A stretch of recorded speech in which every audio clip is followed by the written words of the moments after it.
I can do it. Yeah. I know I can do it. Is it going to be easy? No, it's going to be the hardest thing that's ever to turn a culture around in this department that has been, treated the way they have. And the other thing is we've had turnover. We've had huge turnover in our department, and we've lost a lot of great men and women. Either to Marana, DPS, and a lot of retired guys. A lot of guys have retired and gone to other agencies. We have a lot of that happening, and it's not the brand new guys that are leaving. It's the seasoned vets, the ones you need on the street. Yeah, those guys that are going to teach the other guys and girls how to do things. And so, back to your question, I think. The other word I like to throw out is that internal procedural justice. So if you don't have that, if you don't have procedural justice in a community, then the community doesn't feel like you have legitimacy. The same thing happens internally. When you don't have internal procedural justice, when your processes are so skewed and everybody knows, oh, I'm not testing because I'm not their people, or I'm not testing or I won't get this job, and it happens over and over and over again, then you lack procedural justice internally, and therefore people are complying with your rule. People are complying with your leadership. I don't want compliance. I want collaboration. It creates a better environment. So I think we've talked about something like that before, where it's like the good old boy system, right? And I think so.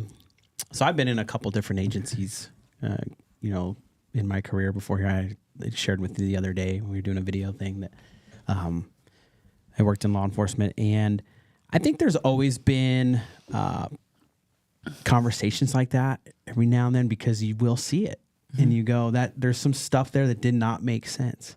Right. You'll hear people did really well on certain testing aspects, and then you get floored by going, what? Right. There's just some stuff that happens that doesn't make sense. So I think, and you're right, it kind of demoralizes culture when that you're allowed to have that. And there's one thing too that you said about leadership, and you were talking about how it's the meaning of it includes the word influence. It doesn't have title in there. Right. There's no title. There's no title. It does. Yeah. So it's like, I get what you're saying there for sure. I think it's funny because people seem, even my husband was commenting this morning about my look versus maybe my opponent's look or my competitor's look, right? And I'm like, first of all, I'm going to tell you that I'm authentic. Like, you're going to get Heather. Like, I'm not pretending to be anything that I'm not. And, and a lot of people think, they expect this, Annie Oakley to come slinging guns, I'm like, well, I can sling them, but, I would prefer to have my hair dyed and my nails done, like. You guys are going to go back to cowboy hats out there? But people have this perception based on the look. And I think we confuse that in leadership also. You have the bars, you have the stars. It doesn't make you a leader at all. What makes you a leader is your ability to develop, to empower, and to move people to want to be better versions of themselves. And I think once you get to that point, again, and I've heard the critique. Oh, she just, she doesn't know what she's talking about. She's never run an agency, whatever. I understand that, but I know what happens when you treat people right. I know. I've seen it. So people that are outside of the agency, the regular run-of-the-mill citizens that are out here in Pima County, why would they vote for you? What's going to change their perspective on this? What's going to help them vote for you? Okay, wonderful. So community service, we have amazing people that work for us right now. I won't say that we don't. Our dispatchers are top notch. We have corrections officers that are great. Our deputies, wonderful. But what's happened is when you lack foresight, when you lack strategic thinking, and when you make decisions based on immediacy and not what the future is. And what I mean by that is we have a quantity over quality mentality right now in hiring, which I get is a generation thing. Okay, I get it happens everywhere. I don't think we've seen the problems I don't think we've seen the consequences that are going to come from those policies from this administration. I don't think we've seen the consequences, and that is going to be what the community feels. The community is going to feel the consequences of those policies. I will have a strategic plan. I will have standards for our employees. I will make sure. It's basic psychology. Exactly. Yeah. If you come in and I just hand you a badge, you don't feel pride for that. You don't feel like you've earned that. If you come in and earn that badge, if you come in and earn that, and I made you take a written test, and I made you pass a written test, and I made you do a physical test, and I made you, you know how proud I was when I graduated the academy? I was beaming with pride. Like that was one of the hardest things I'd ever done. But when you take away the standards because you want to do quantity over quality because you're panicking over staffing, which I get. I do understand that. I'm not blaming them. I'm just telling you what we have. You're going to have problems in the community. And you're going to have liability, which is going to cost taxpayers money. The other thing they're going to see differently from me is resource allocation. And resource allocation will not be based on pandering to anybody's opinion. My resource allocation will be based on what is best. Right now, we are burning our deputies out. We're burning them out. They're understaffed. They're just out there doing the best they can to get to calls. And I want to treat them better. So I want to give them the resources they need, not put resources in units that pander to votes. Right. Right. I understand. When we're talking about how the community is going to feel the consequences of what you're describing is going on, and when we talk about the liability factor of this, and you're talking quantity over quality, when you're talking resources, does pay and benefits have a lot to do with the quality you're getting? So here's the deal. We just got a great raise, right? Okay. We had a CBIZ study. I'll give the sheriff credit. He did a really good job of working with board of supervisors to get us that money. That was long due, right? Yeah. Long due. He absolutely did that. But if you read any studies on pay lasts for 2 pay periods. You're happy with your raise for 2 pay periods, and then it's over. Then you're not happy anymore. Like that's literally how long it lasts when you get a raise. But so no, I don't. I believe there's maybe 10% that are is affected by the pay that we have. Because Marana makes more. You know, the cities always make more than the county. We've always had that, but we've always had the best equipment, and we've always had the best, I remember when I went to the academy, we got take-home tasers and TPD didn't. I mean, obviously that's changed now, but we've always been on the cutting edge of that. So there were reasons you went to the county. The other reason you went to the county was because they were allowed to do their job.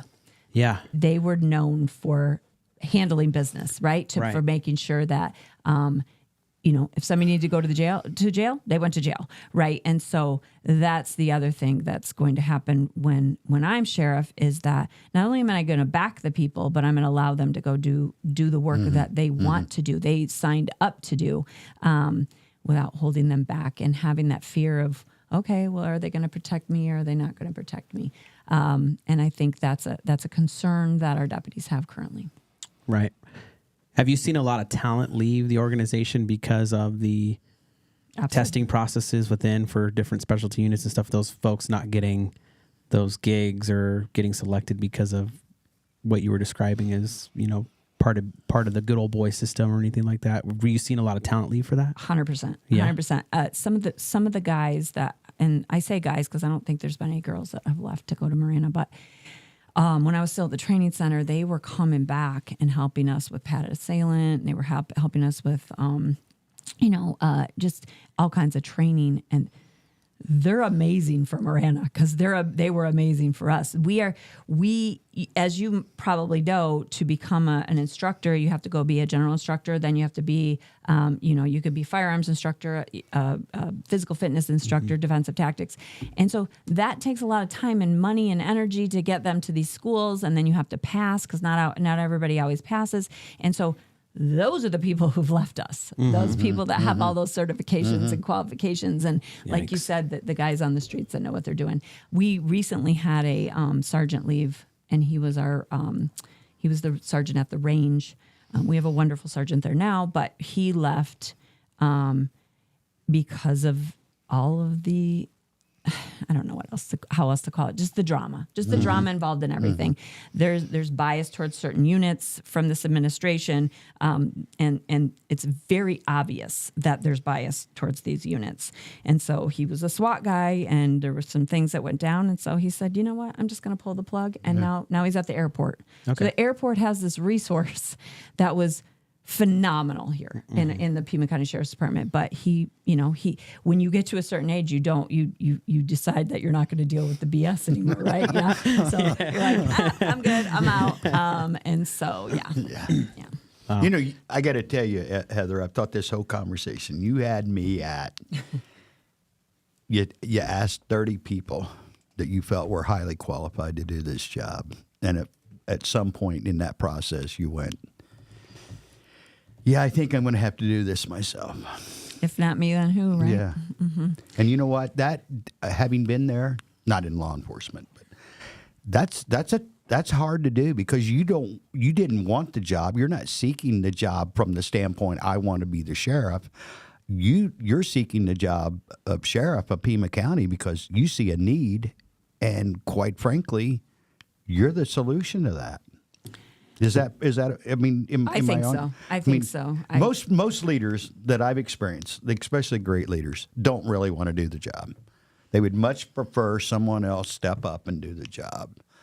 But I commend you for, after striking out 30 times, saying, well, you know what? I guess it's me.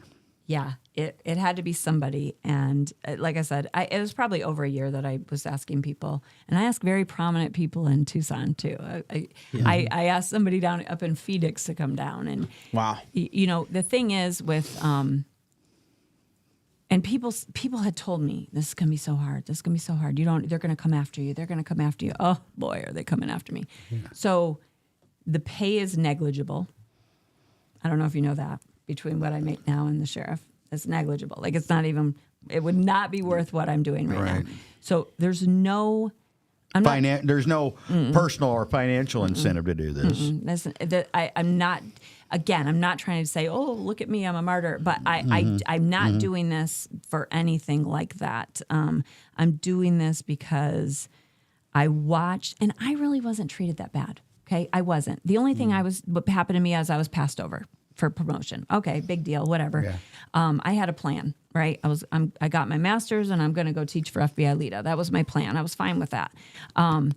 Just watching how people have been just destroyed, and they are our best and they're our brightest, and they were just knocked down. And so watching other people get treated like that is why I'm sitting here today. That is why I'm right there. How do people find out about your campaign? Where can they go? Awesome. Yes, thank you. How can they help? So I'm going to be putting a video out here in a second. Oh, yeah. You might know a little bit about it. Oh, okay. I heard something about that. Draft approved, I guess. Draft approved. Did I not tell you? So my website is heatherforsheriff.com, and that's the number 4, heatherforsheriff.com. And right now we're have a 50 for 50 initiative, and that's $1,050 donations to raise $50,000 for Q2 fundraising. We are leading fundraising right now after Q1, and so we want to keep that momentum going. And so I would really appreciate your support. Awesome. Well, we thank you so much for being on our program here today. Thank you for having me. Yeah, you're always welcome in the future, as this continues, because this is going to go on for a while, right? All the way to November. All the way to November. It's in for the long road. Yeah, the primary is July 30th. Don't July forget 30th, that. yeah. July 30th is the primary. Early ballots come out July 3rd. So if you're a Republican or you are an independent, you can choose a Republican ballot and you can vote in that primary. Yeah. Awesome. Yeah. All right. Let's go to break. Thank you. Discover the power of 88 Crime, where your anonymous tips are rewarded with cash. When you call in anonymously with a tip, you are given a code. With the code and a password, you can walk into a bank and redeem your reward anonymously. If your anonymous tip results in a felony arrest, you can claim up to $2,500 cash reward. Let's stop the silence on crime and strive for a safer community. For more information, please visit 88crime.org or call 88crime. Copper Creek Cookies, Copper Creek Cookies, CopperCreekCookies.net. We can print anything on our soft vanilla logo cookies. We deliver them and other sweet treats locally. We are located at 4249 West Ina Road, Suite 121. Call us 520-300-1131. We bake smiles. Copper Creek Cookies, Copper Creek Cookies, CopperCreekCookies.net. Are you looking to establish a powerful online presence for your brand? Look no further than Live the Dream Media. Our team of experts possess the capabilities and skills necessary to make it happen. From creating compelling content to analyzing data and making strategic decisions, we've got it covered. Don't let a lack of social media know-how hold you back. Visit ltdmedia.net for more information.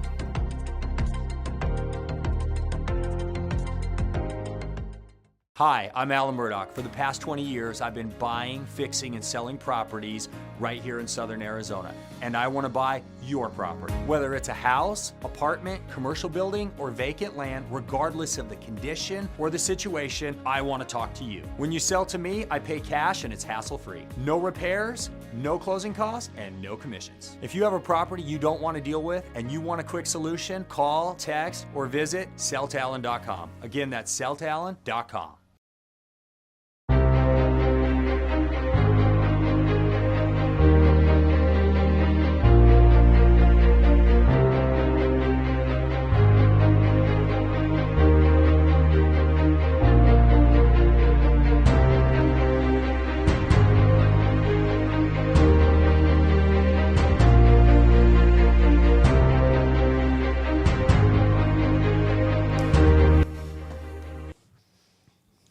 Hey, we're back.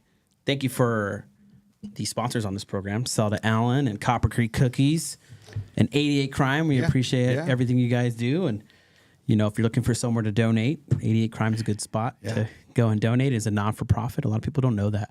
I think it's just like an extension to the Pima County Attorney's Office, but it's actually a non-for-profit. Kind of like folks think that local Marana is an extension of town of Marana, too. And it's not. I know. We spent some time doing that, huh? Well, it's good. That was a great session with Heather. That was awesome. Yeah. And I learned a lot about her and hearing all the different things. You never know. Yeah. You got to take time to read into these candidates. And one thing that people are really horrible at, whether it's by choice or ignorance, is doing that. And it's really important to do. I think I encourage listeners and viewers, understand the candidates. Understand them. Why? Why are they running, right? There's a huge component. You hear her life is fine. Yeah. Right? She reached out to 30 it would be people. probably better and less hassle and less grief if she wasn't choosing to do this. Yeah. So it's just eye-opening when you hear somebody say, I reached out to 30 people before I decided to take this on, right? And it's it says a lot about the person. Yeah. Like, not only did she identify people she felt was talented enough and gifted enough and responsible enough to run for this position. I mean, reaching out all the way into Phoenix, but it's like, it's really important to understand that. I haven't heard that before from a politician.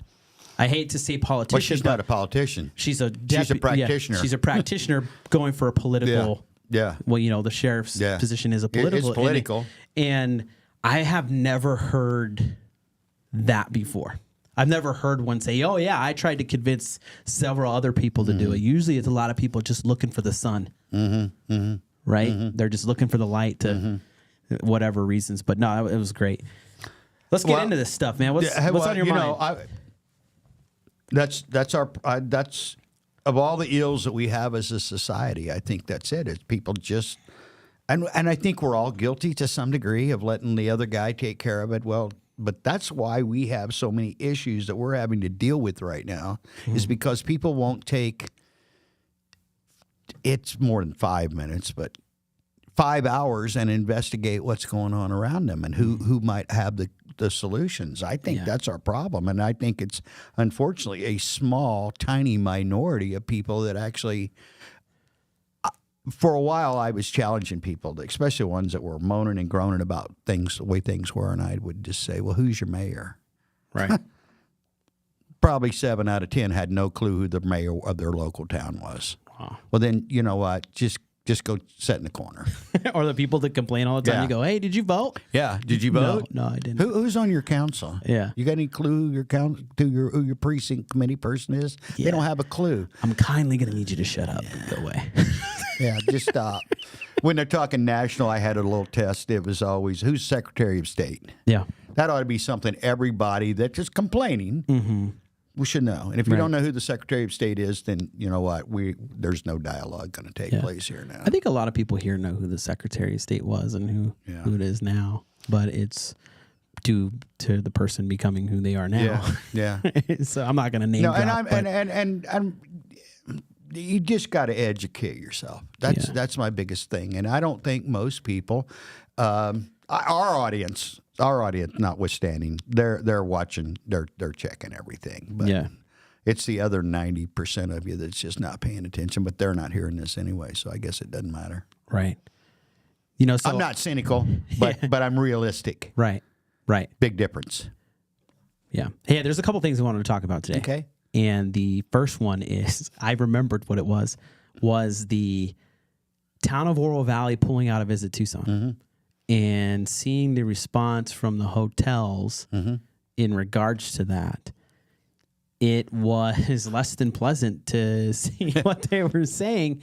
And it brings up a lot of questions, right? You have to wonder why, right? We always ask the question, well, why? I think it's always important to ask why. And one thing I noticed about a lot of the articles where it seems that some of the smaller municipalities in the area are working to becoming their own DMOs, right? So they're working to become their own tourism agencies per se. And you have to wonder, is it a desired thing? Is it out of necessity? Is it a fun project that the government's weighing in on and investing in? Or what? Or were there problems procedurally? Were there problems that were, caused by working with a non-for-profit, which in my opinion, I like what Visit Tucson does. I think it has a role, right? I think it's very prominent and it's a great program. But it's as a non-for-profit and stuff like that, I have a hard time addressing what is really going on with its goal, right? I understand you want people to come and tourism and all that stuff, but it's like, if you have so much money coming in, what are we doing? David, why did you open this can of worms with me? Because I'm curious. Why? Because here's the thing. And I'm really the wrong person to discuss this with. Why? Why are you? I am cynical about a lot of this because I realistically have seen the way things work. These are. Forgive me, I'm popping open a cold one. Yeah, and I've just seen the bureaucrats, the non-for-profits over the years, and we're not talking over the last 2 or 3 years, or I mean decades. They're just clueless. They have no idea what their real agenda is.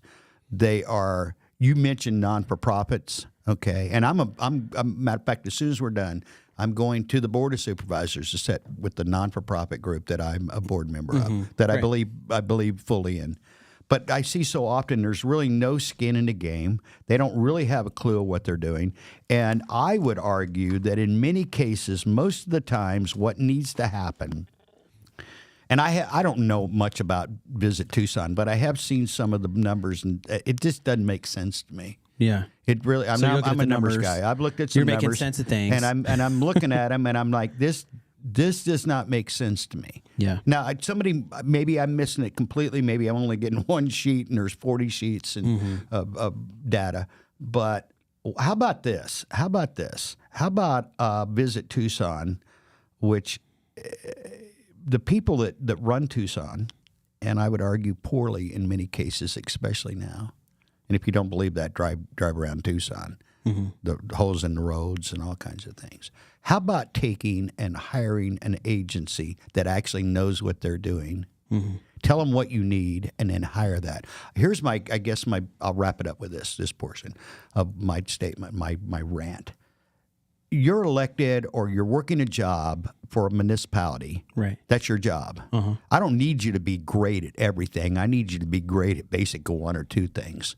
Good roads, safe communities, and et cetera. I don't need you to be great at tourism. Hire somebody that's great at tourism. Tell them what you need. Tell them what your expectations are. Right. Hold them accountable, and let them earn. Let them earn the right. Because the minute you take skin out of the game, and that's where we're at right now. See, that's that bigger problem that we have, David, is most people aren't educating themselves on some of the basics. So it's just like let's just throw a bunch of money at it, and maybe we'll get lucky. Yeah. Glenn, I got to pile on with you on that, because when you think about annual budgets that governments have, and if you're going to hire a full-time employee to do a service that they may or may not know how to do, such as advertising, but you're going to task them with that and all of these other hats that these new employees get tasked with. Now, let's say you're paying them 70 or 80 grand, and then you got to pay an extra 35%. You're over $100,000 into this employee that you're now committed to year after year after year. Whereas if you have a specific objective and a goal, you give it to a subject matter expert. Imagine what you could do with that $100,000 in a year with somebody that knows what they're doing to advertise for your community or your hotel or whatever it is. And then if it doesn't work out or things get lean, you don't have to keep that employee. Whereas like we're committed to retaining employees for good reasons, but now you're committed to that $100,000 plus a step raise every single year until that employee decides to leave, rather than using smart money to invest in somebody that knows what they're doing. So I fully agree with you. Yeah. on Well, he said it eloquently. Yeah. But that exactly, Scott. I've just seen it so long. And again, this isn't at Visit Tucson or any specific organizations. I've just been around a long time, and I've just seen this, and it's progressively getting worse. Yeah. No, too many people are doing jobs that they're just not qualified for. Too many organizations, too many bureaucracies, too many municipalities are getting way outside their bailiwick. I'll use a little. Yeah, I would agree on that, man. I'm seeing interesting trends where it seems like some of the municipalities think they're a business. I think most of them think they are at some point. It bothers me because I remember being a servant in a municipality, and I remember that the pride that comes with that, and the part of the pride that comes with that is that you understand the people in the community are the ones who are paying you to deliver on that service. Okay, what does that make? What is that? So how does the hierarchy work there? And I unfortunately am one of those guys that on occasion, I hate to do this, but like you work for me, it's not the other way around. Yeah. And I get that feeling even more so. I'm 66. I've been through this close up for 45, 50 years. I've seen it happen. We went from I don't. It's not one of those know your place, but know your place. Know what your role is. Right. And you and I both know what we're referring to here now. Yeah. And it's like you're not a business. You're not a brand. Yeah. You're a public servant and or entity. That's your role. Don't get outside your lane. Matter of fact, you're competing now against the private market. And How does that work? Yeah. Yeah. And going back to OV, right? So that move to me says, and I could be wrong about it, and that's okay. This is just my opinion, okay? And if anybody from the town of Oro Valley wants to come on the show, by all means, come and talk to us about it and inform us and educate us and everybody else. Absolutely. But to me, it seems like a move where you think you can do it better. And I would challenge that, just like the hotel owners did, El Conquistador and some of the other ones. I would challenge that because what do you have in place to do that? Well, one of the things I was told in person by one of the hotel managers was there was nothing ready to go. That is a fact. Yeah. So to me, it's like, I was there with you. If we're in business world, right? Yeah. You got to have the product ready before you go on and you start bringing people in, right? But Scott, and welcome to jump back in here. Scott said it so eloquently. Is no. Again, I'm putting words in his mouth, but here's what I think he said: is know your place and know what you need, and then get the best person to do it. And I would argue, in most cases, it's an outside entity that has the outcome of whatever the situation is vital to them, because if not, we're going to get somebody else. In other words, the best person for the job wins. Yeah. And that's the way private enterprise works. Best idea wins if you're successful. Yeah, I agree. You know, what you're going to hear on the other side of that argument that I've typically heard before is, well, this gives us greater control over what's going out there, because we have deeper pockets. People can sue us for less, and so we need control. We need to vet every single one of these people out.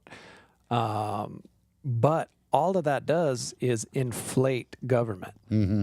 And that's not really what we're looking to do in this day and age, is to continue to inflate government. What we're looking to do is use it efficiently. And the most efficient use of something like this is let a subject matter expert handle it, and then fire them if they're not doing a great job. Like, you still have control over that. Yeah. Yeah. I'm not going to say that there's people that can't handle it. I think there's some municipalities have done a really good job at it, but the people they brought in were highly talented folks. Mm-hmm. And what I'm trying to get at is we're in Oro Valley. There's no name. There's no one to say who's going to be doing this. In other places, the talent that was brought in was known, right? To do this. Again, you hired somebody really, really talented, been in that world. But in Oro Valley, there hasn't been anything about a person or what talents come in. They didn't move to plan B when they left. They just left. Yeah, I know other places already had that plan in place. Now, what little I know about it, and I'm open to sit and talk to anybody about any of this from Oro. I live in Oro Valley. Yeah. There's my tax dollars generated in Oro Valley are being spent on this. I want them to be utilized. Yeah. But I think it's back to that kind of like, they're not doing a great job. Maybe we can do better, but they had no plan when they did it. It's almost a lesser of two evils for me. And I know people are going to go, well, why are you guys talking about Oro Valley stuff on Local Marana? Well, here's the reason. That has a huge economic impact on Marana as well. Right. And for the record, Marana left Visit Tucson years ago. Yeah, but look what they're doing there, though. They had a plan, or at least they're getting towards a plan. Everybody knew. Most people knew what was going to happen, who was coming. Like, it wasn't like, oh, we're just going to do it, and then just abruptly no plan. Let me go ahead and just jump right both feet in here. That's the problem with Oro Valley. Having lived in Oro Valley now for 22 years, that's our problem. I don't see a lot of like genuine leadership stepping up with, and I don't know what the solution is other than a whole bunch of new people. Yeah, it's interesting. Yeah, so that's why we're talking about it, is because a lot of businesses and stuff are real close to each other. I mean, that line is like Thornydale, maybe a little bit east of it. And right? You know what, David? On this particular matter, it's important. Don't misunderstand me. It's really important. But it's not nearly the top of the topic, so it just keeps getting. There's probably not. Oro Valley's got, I don't know, 55,000 people, 50,000, let's say. There's probably not 1,000 people even know what we're talking about. No, I'm serious. Yeah. There's too many other issues and situations that we deal with. Not that Oro Valley's got a lot of problems. Actually, we have few problems. We're stagnant in Oro Valley. We're built out. Yeah. We're stagnant. We're not moving. Yeah. And quite frankly, that's the way the powers that be kind of want to keep Oro Valley. Yeah, it's also, but that was interesting to see how much money they would lose. The town of Oro Valley is going to lose on tax revenue because of the lead generation problem for the hotels. Well, that's just at this point that's a theory number. So you can throw numbers around all day long. I know. Come on. Yeah. But anyway, Snoop Dogg can save it, so let's bring him in there. Yeah, I was going to say, speaking of outside investors, I hear Snoop Dogg's coming to invest into the Tucson community. That is correct, my friend. He's going to I'm be not getting into this sponsoring the Arizona Bowl, right? And as a huge Arizona Bowl fan that I ain't, I was not surprised by what has happened. What happened to Barstool, man? I mean, I thought that was good. I'm just kidding. I'm out. I'm out. Just out of there. Come on. What do you got, Scott? What do you got? Oh man, I was looking to get educated actually because we were talking this morning, and you're talking about Barstool and why they are no longer sponsoring the Arizona Bowl, and I think there's a little drama behind that. If you could maybe help catch us up a little bit. I don't remember. Just something was said by leadership at Barstool that the town didn't or the city didn't like, and agendas are agendas, and things changed, and it's just an interesting corporate sponsor. I mean, I thought there was a lot of places you could go to that maybe would want to do that. I remember it used to be Nova, right? Yeah, what happened we were to Nova before that? Yeah. Hey, it's one of I'm just here to 87 bowls. I'm here to crack jokes, man. Yeah. I mean, I came in today kind of fired up about it. First off, Snoop's music isn't bad. You know what I mean? I think it should have been I don't know what's going on with the deal, but perhaps the deal should be that you get to sponsor the Arizona Bowl, but you also get to play in the halftime show. Oh. Well, again, I mean, I'm hoping that was the deal. I think that would be really cool. I got nothing on Snoop, so. Oh, okay. Well, I don't have any problem with Snoop, but I just am very interested on. I couldn't. Where's Ice-T at? Is he gonna get the one in Phoenix? I mean, what are we doing here? You got to be kidding me, man. Oh. You know what, Snoop? If you want to sponsor our show, that's cool too. Dude, Snoop's welcome in the studio. Come on. Snoop, you can. I will wrap my car with Snoop Dogg. Yeah. If you want to sponsor me. I drive pretty often in this area. Let me show my ignorance, because I have no clue. I was hoping you would chime in eventually, because I wasn't going to go anywhere on it. Well, I got nothing for. I got no Snoop. Fish, line, sinker. Let's go. Yeah, but did he do a song? See, it's not songs. It's something else. It's it's rap. Songs. No, How dare it's not. you? But it's art. He did something called Gin and Tonic or something, right? Is that phenomenal. Is that a song? Yeah. Is that a title? It's phenomenal. Yeah. So see, there's my Snoop Dogg reference. Gin and juice is actually what it's called, but gin and Okay. tonic. I mean, if we want to go back into your era, that's fine. Gin and tonic. Gin and tonic. I don't even know what. I don't even know where to go with this. You want to talk Haggard and Jones and all that? Then. Hey, I'm looking at a new feature for us, and I'm trying to Google search what Mr. Dave Portnoy said. I can't share with us. Yeah, share with us. I can't read it. Is it coming in? I can see it on the screen. It's just the text is so small because you have both. You're going to have to read it to us. We need to get another TV in here. I don't think 3 was enough, so I think we need to get more. Okay, well, it says Barstool Sports became the sponsor in 2021. However, citing the platform's numerous controversies, including inflammatory statements. Oh, someone's feelings were hurt. Inflammatory. The Beaman County Board of Supervisors elected to pull its $40,000 in funding. Well, I would imagine that Snoop Dogg could make up. I bet you he's got more than $40,000 to hook up the town with. So it was just a general overall. Well, let's see see if you can find why the city of Tucson stopped funding it too. Yeah, I'm on it. Because I know that city of Tucson, Visit Tucson. But there was nothing specific. It was just general overall. We don't like Dave. Well, inflammatory statements, though.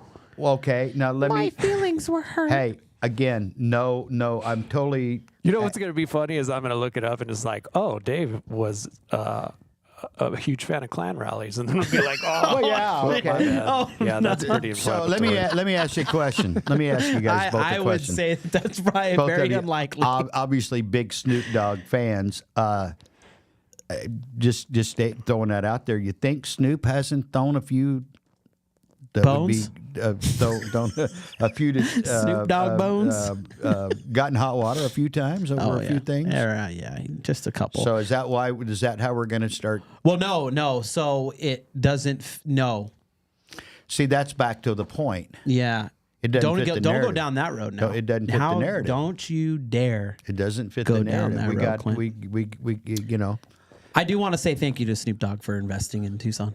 Well, I got no problem with him at Yeah. all coming. Yeah. Do your Keeping thing. some money. Some Here's people why, get paid. You know It's why I good. have no problem? I don't care about what we call it, the Arizona Bowl? Arizona Bowl. I'm sorry. You know, 88 bowls of winter is just not my bag. I'm going to watch 2 or 3 of the Yeah. big ones and be done with Well, it. yeah, it's the playoffs now. I think once the playoffs came into play, it was kind of everything else is just. I mean, if you're Everybody bored, has their favorite, and everybody Yeah. wants to go, and I get that. But Yeah. and that's just me. Yeah. And I'm just not a fan like I used to be. yeah. So What do you comes in like that? Oh man.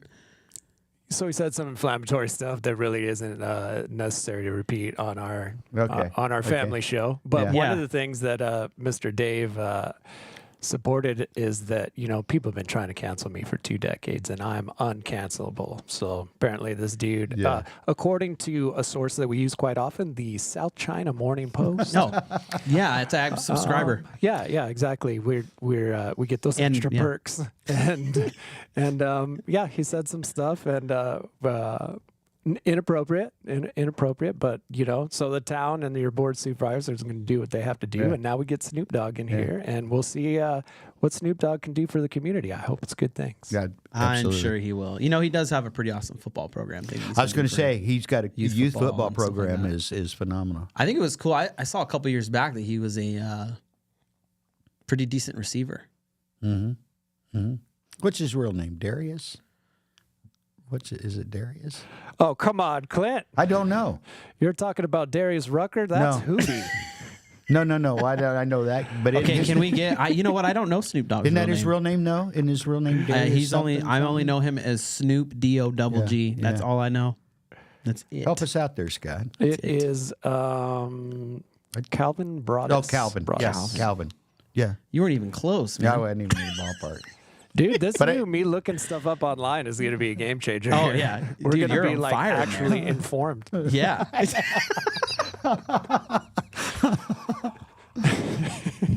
Hey, the joy of going live. Hey, you know, before we get completely down a rabbit hole and we're wrapping You got up, somewhere to go there? I I missed somewhere the to memo go. on the dress shirt today. Yeah, I do. I didn't bring the jacket in, but You look good. You know, Heather Lappin. I want to go back to her real quick as we close out. A pleasure to have her in the studio. Yeah, it was good. I met Heather briefly a couple other occasions in passing, and it was great to hear her backstory. It's encouraging because most great leaders really never sought the job, Right. and it encourages me. And this might put a big target on our back, but knowing a lot of people in that department, it's a mess. Yeah, and it is. It is. I hear a lot of things. What time you got to leave today? Right now. You got to leave right now. Why? I was just wondering. Well, we usually go to 10. Oh, okay. I'm just. I don't know. We can leave whenever we want. Yeah. But professional question, gentlemen. Yes, sir. Before we leave, professional question. Mm-hmm. When you air fry French fries, how do you get them out of the air fryer? What do you mean? When you air fry French fries, how do you get them out of the air fryer? Don't you have one of them little paper baskets? You just go in there and grab the paper? Yeah. Like, even though it's hot? It's not hot. The metal's hot. Why is everybody hand jamming everything? What do you do, Scott? As a person that's never used an air fryer, I can't really chime in on this one. But Hey, they're pretty awesome. Do you need an air fryer? Firefighters are impervious to flame, So we just go right in there and just grab things. So and are just pull 'em bakers. out, and it works out fine. That's something we have in common, then, Scott. Okay, well, I've been dealing with a personal issue with this question. Yeah. Don't you use a little? I do, but the whole outside of the air fryer is blazing hot. No, it's not. It is horribly hot. It's 400 degrees hot. The outside? 400. No, where the basket goes inside of the air fryer. I don't know. So everybody's okay with hand jamming. Yeah. I guess you get some. You know I what? bought Get some welding. tongs. Get some welding gloves. What? Get some welding gloves. Welding gloves. Oh my god. They're form fitting. What's wrong with tongs? Well, there's nothing wrong. Do you use tongs? Yes, I use tongs, but Successfully? apparently I'm the only person out of 4 people I've asked that use tongs. Everybody else just hand jams. Yeah. Well, first off, I don't do fries, so that's out. But I'd fish and warmed up pizza. And Okay. so I'm not a potato So you just guy. go in and pull them out. okay. The baskets are a game changer, though. I actually was not using those for like a whole year. Yeah. And I was washing the air fryer after everyone. And then someone was like, that. "Hey, hold on, dude. Come on. Here's That's these what I was baskets." doing. Yeah. And then like, no, you don't have to wash it. Yeah. You just put it in there. And you can use them if you're like Yeah. doing the same thing. You can use them a couple of times. You don't have to completely discard them. You can use them. Yeah, A couple you can use times? a couple times. Dang it. As long as it's not like, you do something real greasy, you probably don't want to use that the next time in. But Okay. Well, I learned a lot today about a lot of like people. little tacos or stuff like that. Yeah. You can get a Well, you know couple out. what? I got my question answered, and we had a great episode today. And again, thank you, Heather Lappin, for sheriff. If you're looking to support her campaign, go and do that. If you're looking to support local Marana, we encourage you. Before we step out today, I wanted to let you know that we are going to be launching our subscriber platform. Little right? cheers right there, Scott. For a small fee every month, you can subscribe to us on Facebook. You're going to get content only you are going to have access to, and you're going to get benefits that only you are going to have access to. What are the benefits? It's easy. You're going to have discounted prices at some of our local Marana businesses that have opted in to help, and you're also going to have some other perks like some specific merchandise that will be available to you, and we're going to be doing tons of giveaways for our subscribers. The cool part about it is if you walk in somewhere, just show them that you're a subscriber badge to the participating places, and you get a discount. It's going to be a fun summer. It is. It's going to be good. We're going to do this for the summer, and we will release the restaurants and other businesses that are a part of this soon, and we look forward to having you as a subscriber of Local Marana. Thanks again.